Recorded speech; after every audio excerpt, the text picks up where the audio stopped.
Well, ladies and gentlemen, coming up right now, from risk to resilience, a doctor's guide to navigating medical negligence. Please put your hands together, make some noise for Mr. Japhire. All right. We upgraded the music for you. Here you go, Chief.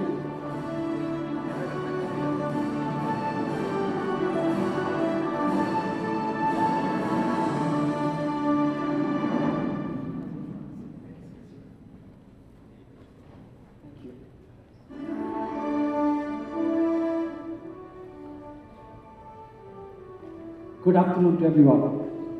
Good afternoon. No, I was just sitting down there thinking I should have done the talk on business instead of this serious topic. Medical legal insurance can be very stressful. How many of you are stressed? Talking about the slide. Can we get a bit of understanding here? Can I know how many of you are in the private sector? Thank you. How many of you own clinics? Okay. And they were telling me that most of the audience are very young career doctors here. How many of you are in the career less than 5 years? Interesting. Okay. So, you all can, we're going to have a lot of interaction, hopefully. I'll try to keep it short so that we can accommodate more questions from you all. Is that fine? Okay, all of you say yes. Okay, important question. Raise hands if you think doctors buy insurance because of APC requirement mainly. Okay, tell me. How many of you think doctors buy insurance because you need it for APC? Okay, right, thank you. Now, I'm going to ask you another question. And this one will give you ABC, 3 options, okay? The number of claims, medical legal claims in a year. A, 50. B, 250. C, more than that. Okay?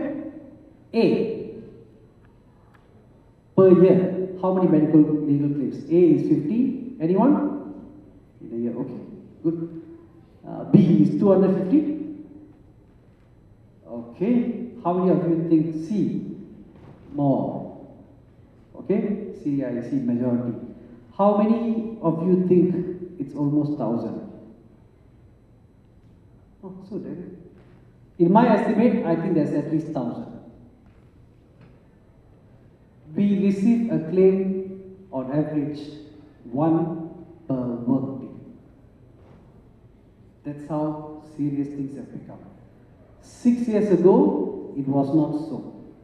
We have been seeing things increase over 6 years. A lot of, there could be a lot of reasons. Number one, which we think is because medical indemnity insurance became mandated. Okay? The moment it got mandated, there were a lot of other factors which was evolving. Yeah, there were a lot of lawyers who were in this sector, who came into this segment, which is a good thing. A lot of patient and plaintiff families understand a lot more about their recourse, right? And therefore, you can see a lot of claims that is happening day in, day out. So what is this entire talk all about? It's about understanding what is it that you have bought in the event that you need, which is insurance. Yeah? A lot of you have already told me that you buy medical indemnity insurance because of APC requirement, and you know that is the truth. But daily, when it comes to a claim, you need to have something that protects you. Am I right? No point buying an umbrella with a lot of lobang, right? Yeah, that's exactly what we want to do. Yeah? We want to explain to you what is important when you buy a medical indemnity insurance. This is what I have explained. Over 6 years, a lot of new complaints, frequent complaints.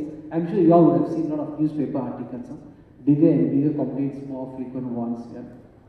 Okay, these are the 8 important features that you need to look out for in any indemnity insurance that you want to buy. Okay. I'm going to go through all these eight very briefly, and then if you need me to expand, just raise your hands. Is that okay? Yeah. Okay. Number one, lawyer choice. When you have an indemnity insurance and when you have a claim against you, how many of you feel that it's important you feel comfortable with your lawyer who's defending you? And do you all know that not all insurance companies allow you to have a say? This is the truth. They will have their own lawyers in the panel, and that's the lawyer who will be assigned to you. Sometimes I have heard doctors email their lawyers and wait for appointment for days. When they feel it is very important, they speak to someone. This can be quite a big problem. So, if this is important to you, then a lawyer choice is something that you need to look out for in your indemnity insurance. Not all insurance policies offer that, but some of them do. Okay? Number two, aggravated damages. Recently, there have been a lot of claims from the verdict from the court which says aggravated damages must be paid. That's for damages that have been aggravated, like for example, making someone wait unnecessarily, causing aggravation to their injury, for example, right? That can be in the range of 250,000, $500,000. But, important point, not all insurance policies cover aggravated damages by default. So if you are those who have bought an insurance policy because of APC requirement, maybe just take the one which is next to you, buy the cheapest one, or buy because your friend bought one. Listen, if this is important to you, you need to look out for aggravated damages in your coverage. Okay. Point number three, unlimited runoff.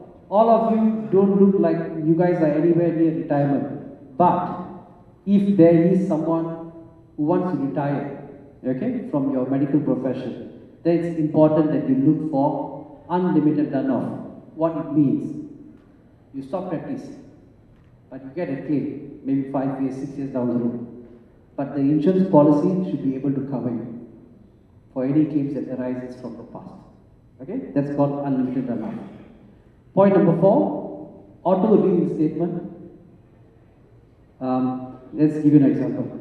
If you have an insurance coverage of say 1 million, and then there is a claim, okay, you buy in January, and then in March the 1 million gets wiped out. That's a claim. Your insurance policy will terminate because 1 million is a policy limit. 1 million gets wiped out. What happens? You need to go and buy another insurance, right? But when there's such a claim, all the insurance company will say, sorry, we are not offering you insurance. Okay? It's either not offering or they ask for a ridiculous amount. You all know. But the problem is, your APC was based on the insurance. If there's a claim and your policy lapses because it's used up, for the next 9 months, in this example March, right, you don't have license. So not having enough insurance can affect your license. So that's how auto reinstatement comes into picture. Yeah. So the moment the policy gets exhausted, you have another 1 million coming into your policy. Of course, the caveat is this next 1 million will take care of another claim, not the existing claim. Okay? This part is a bit difficult. I had a lot of difficulty understanding. So you all are free to ask me later if you still do not understand that. Point number 5, unlimited retroactive date. Important feature. You may start an insurance policy 1st January 2026. Okay? But there is a claim arising from the past. 4 years, 3 years. Right? The insurance policy will cover you from day one of your career if it states the policy comes with unlimited retroactivity. One of the most important features is to have unlimited retroactive date in your policy coverage. A lot of people ask me, is it okay to switch insurance companies? I got a better deal, can I switch? Is it okay to switch? Is there any problem? Actually, there's no problem. Yeah. Because indemnity insurance is a general insurance. It is a commercial contract, 1-year contract. You can switch. There's no loyalty with regards to indemnity insurance. Okay? As long as there is this clause there, unlimited retroactivity, which means you are covered from your day one of your career. Yeah? If you have existing claims, how about switching? Anyone has a question? No, okay. So let's assume someone asked. If you have existing claims, can I switch? Yes, you can. Yeah? If you have existing claims, you would have notified the insurance company who's covering you at that point of time.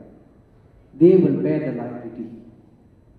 And when you buy some other insurance plan, you must notify them that you had an existing claim that you have filed with the previous insurance company. And they are fine. You can move. Here again, the new policy must take unlimited retroactivity, which means it will cover anything that arises after that you didn't know of. Is that fine? Okay, good. So, point number 6, defense cost. So, indemnity insurance will cover damages and legal fees. Okay. Let's say, example, your insurance limit is 1 million. Court says, okay, you have done a mistake, pay this 1 million. Okay, your insurance pays 1 million. And then you get a bill. Lawyer's fees, 500,000. Say 250,000. How about that? The insurance company will say, sorry, 1 million is a sum assured, I only pay 1 million. The 250,000 is your bill to pay. Okay? Unless it says defense cost is limit in addition extension. That means 1 million is your policy limit, 1 million gets paid, but defense cost can be considered even above the 1 million. So even if it's 250,000, your policy will be. If you don't have that clause, defense cost limit in addition, it's 1 million coverage, you pay 1 million damages, then defense cost comes out of your pocket. Okay? Small clause, but makes a big difference. Yeah? Insurance, it's a big ocean by itself. Point number 7, my favorite, loss mitigation. Okay. You know, indemnity insurance is supposed to come in and protect you. At which point is preferred? This is a big question. When you receive a letter of demand, or when you know there's a problem that is brewing. That's it, example, okay? You have a client, patient, unfavorable outcome. He comes to the clinic, bangs the table, shouts at you, says something went wrong, you did not do this, you promised something else, blah, blah, blah, blah. And then he walks away. What do? If you call your insurance company and say, okay, I've got an unhappy person here, I think they may take a suit. The insurance company will say, they have not taken a suit yet. Right? They have not taken a suit yet, we can't do anything. Unless they have this clause, loss mitigation, which means, okay, we have a budget. Can we try to engage a lawyer, talk to the patient now, straight away, or settle them? Before that patient goes, finds a lawyer, builds up the case, whacks you in the court, which will mean you lose a lot more peace, time, energy. So if loss mitigation is so important, isn't it important that you get that in your policy? I see a lot of people nodding, but let me tell you this.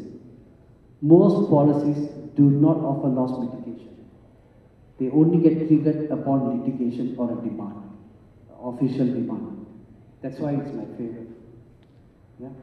I can tell you this. It's too late. It's too late when the plaintiff family starts suing you. It's going to be a long, drawn problem. You may want to attend to that earliest as possible. Okay? Last point, coverage for notices of contribution and indemnity. Anyone works in a hospital environment? Okay. I see familiar faces. No one else? Okay. So when something goes wrong with the plaintiff in the hospital environment, the patient comes after you at the hospital, right? Okay. And then something else happens. The hospital also takes a case against you. Do you all know that? Yeah? And that's called notice of contribution indemnity. They want to ensure whose liability is this. So your insurance policy need to be able to attend to that in parallel. Okay, that means one is with plaintiff, the other is with your hospital or even clinic. Yeah? Because when plaintiff goes after a clinic or clinic and the doctor or hospital and the doctor, they need to identify who is actually liable for most of the claim. It can get quite ugly, especially if these two are two different insurance companies. Yeah, it can be quite bad. I'll give you a bad example. Clinic owner is the majority shareholder, and then he is the doctor there. Patients sue both of them. Yeah, patients sue both the clinic and the doctor. Both different insurance companies. Both didn't want to agree. And the guy calls me and says, Japhire, this is my clinic. I say, yeah, I understand. But there's another insurance guy who's representing the clinic. Everybody fights for their own interests, and that's a problem. And guys, remember, if I see a lot of people who are clinic owners. Clinic is an entity by itself. You need to insure them adequately, because the clinic will also need to defend themselves. Yeah? Okay? So, if you have coverage of notice of contribution indemnity, that means your insurance policy can also defend against the hospital or the clinic. That's why it's important. Okay? We move on. Adequacy of insurance coverage. A lot of people have been asking me, a lot of doctors, how much is it to buy? How much do you think is right? I'm going to ask you, how much is enough to buy? 1 million? Or GPs? 3 million? 5 million? Oh, like auction. You know the Columbia Asia case which recently got very popular? The doctor is insured for 1 million 14 years ago. Okay? The lesson is, when the verdict comes, depending on the medical trends, inflation, it could be a different game. Yeah? An average case takes 3 to 5 years to settle. So whatever you insure today, remember that should be sufficient to defend you 3 to 5 years later. Hospitals have started asking minimum 3 to 5 million for each doctor. So as a GP owner, you need to decide. As a GP, you need to decide. We recommend at least 1 to 2 million. Yeah? So this is the point about clinic and individual indemnity. There are many clinic owners here.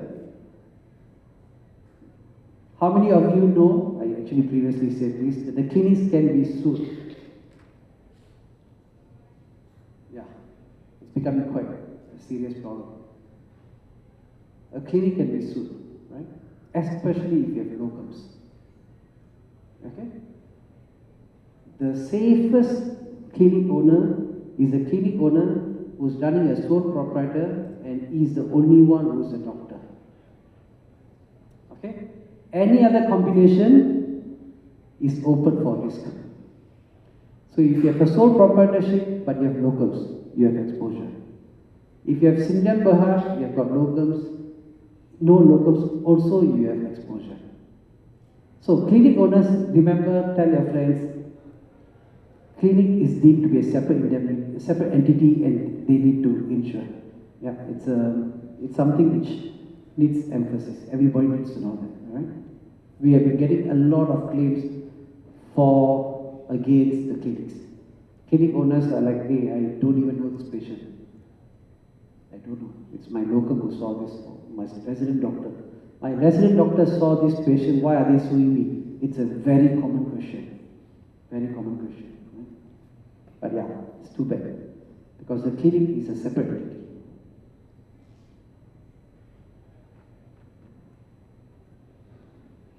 We, Sri Buddha, those areas, it can actually wipe away everything a doctor would have worked on.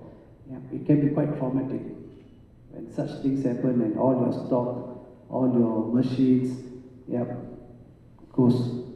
Right?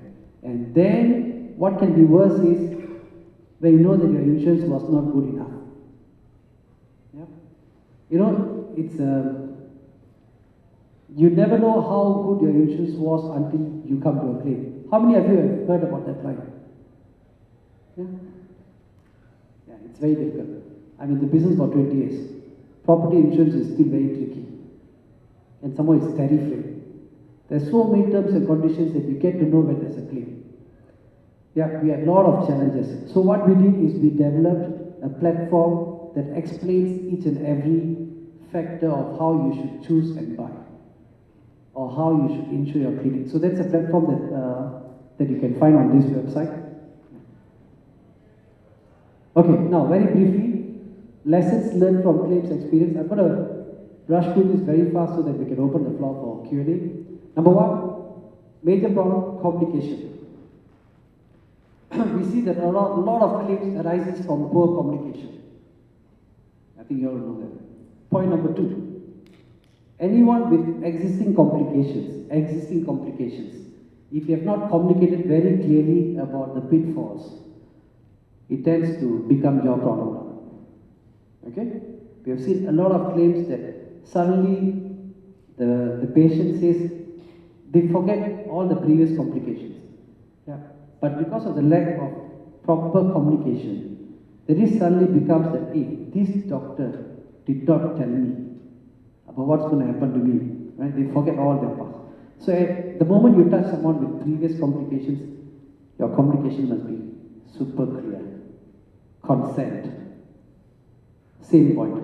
Along with consent, along with proper communication, consent must be clear. Right? Related to the documentation point, where do you keep it? You know, it's quite funny. Whenever a shop gets robbed, they always tell me, my CCTV just spoiled. See, whenever there's a problem with the doctor, they will say, this one I told them verbally, but I forgot to type it in. I forgot to get the consent. I forgot to document. Yeah, nobody can help. Yeah. So documentation is very important. And you're dealing with elderly and young, extra attention is required. Yeah, you can actually have a velocity during claims because it's extra emotional for the plaintiff family. Right? Locums.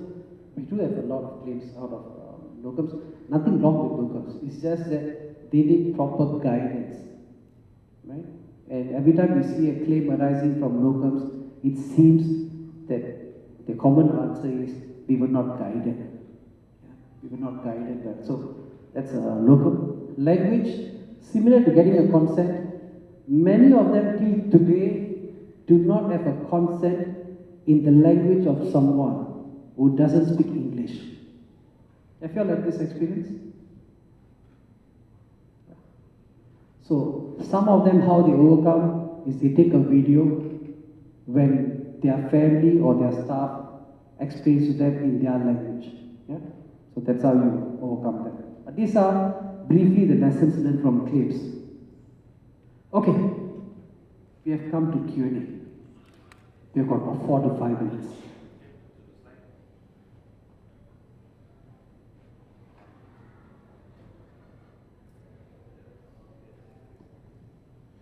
All right. Alright, once again, ladies and gentlemen, if you have any questions, you can go online directly by scanning the QR code on screen and you can put up your questions. But if you do have questions from the floor, yes, Pasar Insurance. Alright, here you go, dear. Hello, thank you for the presentation. If we receive like a medical legal case from a patient or lawyer's letter, what is the first step that you should do and what are the do and don'ts? Thank you. Thank you. First step is to contact your insurance broker or intermediary who does the triage, right? Who will ask you what exactly is the situation now. Do you need to react or you don't need to react? But most of the time you must notify. Okay?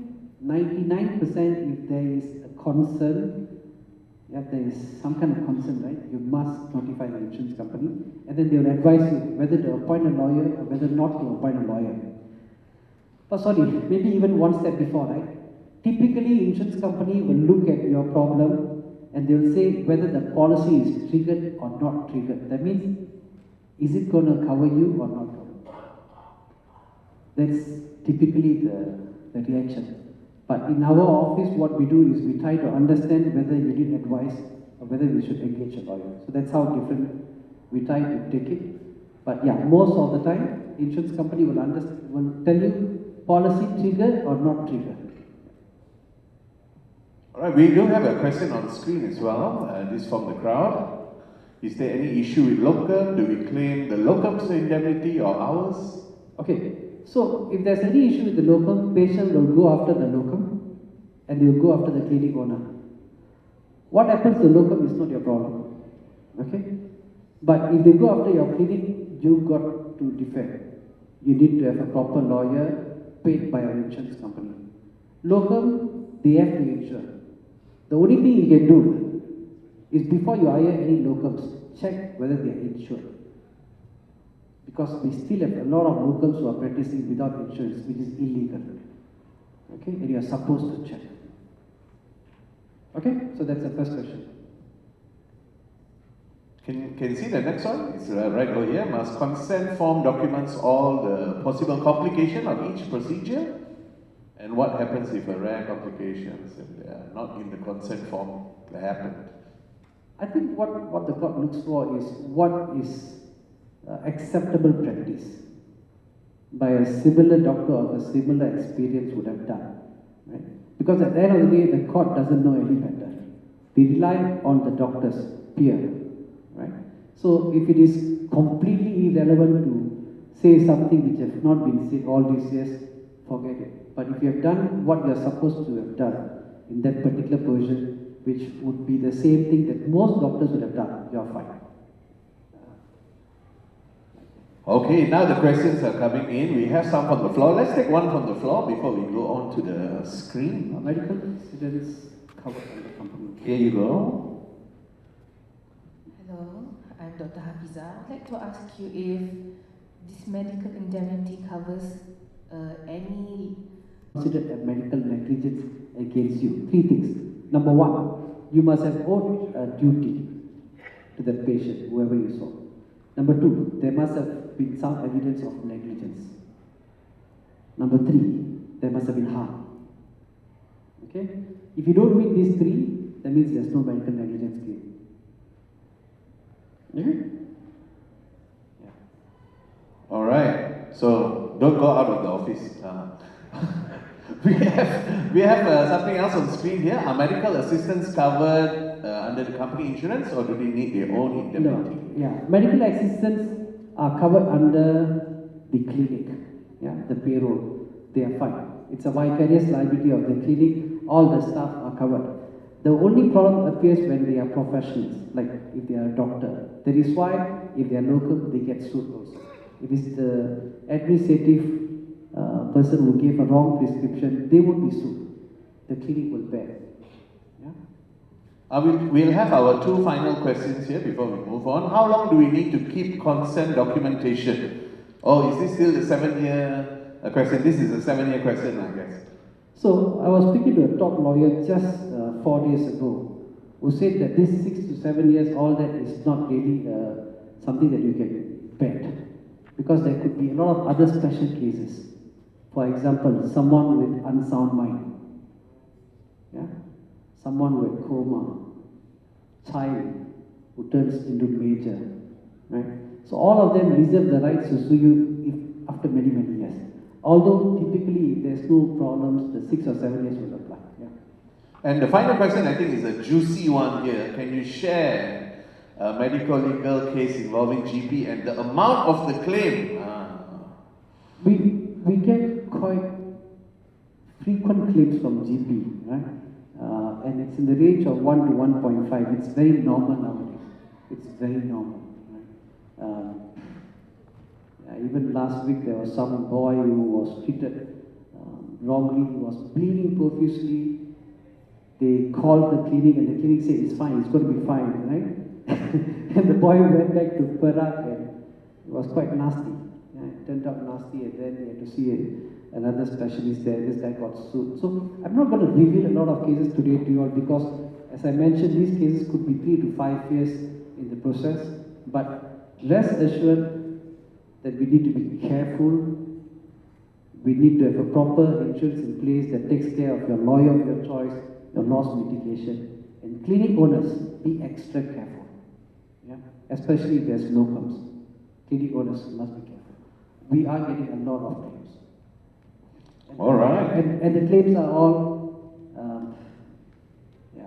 In a large amount, I guess. Yeah. All right, ladies and gentlemen, for those of you who have more questions and so on, Mr. Japhire will be around here at the conference area right outside. Yeah, we do have a booth outside. We do have a booth, Dr. Shield. So Dr. Shield, I have not done much promotion for Dr. Shield and I don't wish to, but we are online. Yeah, we are proud to give you a code instantly so that we are transparent. You can download the policies before you purchase your indemnity insurance. We are the first one who came up online because we wanted to just flatten and be transparent. Yeah? My colleagues are outside, Azlinda, Chris and Dash. And we also have done 3 talks with disruptive doctors, especially for GP and clinic owners. So please feel free to listen and learn more from them. Yeah. Thank you for this opportunity. Thank you. Ladies and gentlemen, please, a big round of applause to Mr. Japhire. Thank you so much, sir.